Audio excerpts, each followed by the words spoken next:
France, where like the leader of the largest party, even though it's a right-wing party, is now barred from entering the presidential elections. And this is done by the people who say like we need to defend democracy. Actually, I believe that we are going into a phase of less awareness than ever before. The fact that the president of the most powerful country in the world gives every lie or any exaggeration to everyone, the meaning of things are getting lost.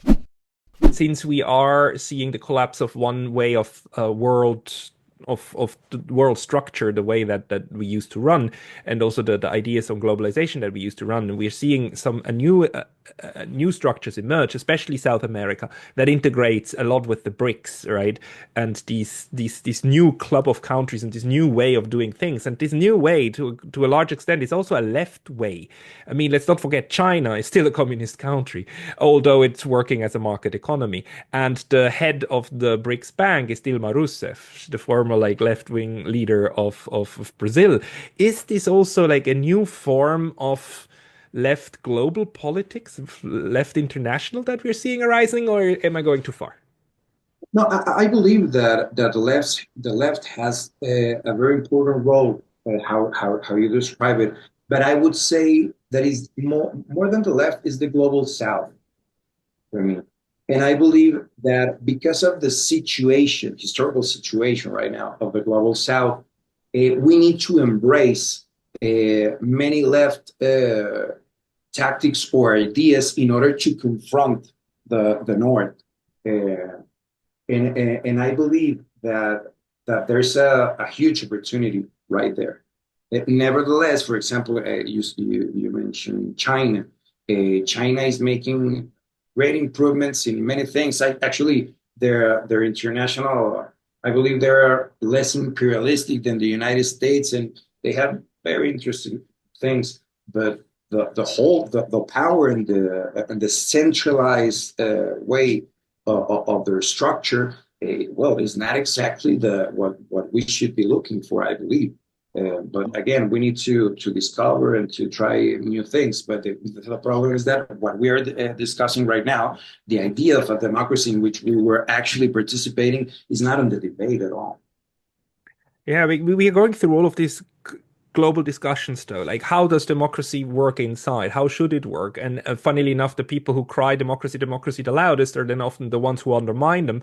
If you look at what happened recently in Romania, and how if you look at now what's happening in France, where like the leader of the largest party, even though it's a right-wing party, is now barred from entering the presidential elections, and this is done by the people who say like we need to defend democracy. At the same time, the country most criticized for being anti-democratic, China, is the one that keeps saying in the United Nations we need to be more democratic, right? We shouldn't interfere into each other's affairs. So we have different ideas, obviously, and a lot of people tell me, Pascal, stop talking about left and right. These two categories make no sense. And I agree to a certain extent. On the other hand, we still need to make sense of the world and we need to somehow compartmentalize stuff. So do you think that we are going through a revolution in the way that we are thinking about the forces that push and pull on us inside and outside in politics? I believe, sadly, that we are not experiencing necessarily a revolution. Actually, I believe that we are going into a phase uh, of less awareness than ever before, uh, because the amount of information that could be fake or could be true or could be both that we are consuming as a species, and the possibility for us to is that much information that I believe that people right now understand less than ever before. Because, for example, you were talking about earlier before about right-wing libertarians. They are using the word or the concept of liberty as they want, by saying that liberty is the liberty of the market, so we should destroy the state in order to be free. But what would happen? Well, if you have ever played this monopoly, well, you have, you know what will happen. The one that has more money will win. So that is the worst kind of tyranny. That's the problem. The concepts and the meaning of things and the post-truth phase and the fact that the president of the most powerful country in the world gives every lie or any exaggeration to everyone. Well, the meaning of things are getting lost, and the ability for us to have a coherent discussion it's very lost there. So I believe that as especially the younger generation have this work against us very hard. Right.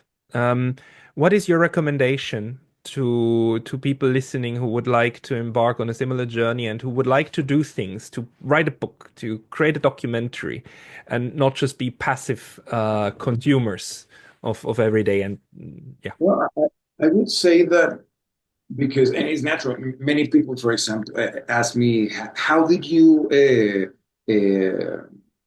reach Noam? How did you reach Pepe? How that was it was everything possible? I believe that everything is impossible until someone goes and knocks the door enough times. Taking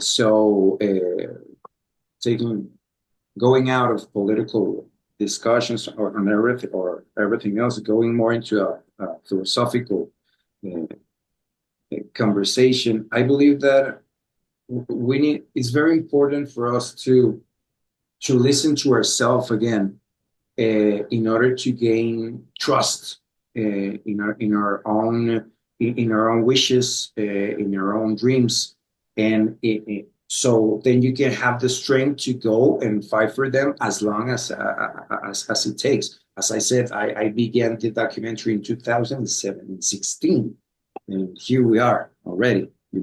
So I believe is trusting, start listening to your gut feeling, trust in it, and definitely determination and consistency. Consistency. And try to use your energy for something good and something humanistic and not something destructive, right? And then people sign up for the army. It's like, don't believe in that one.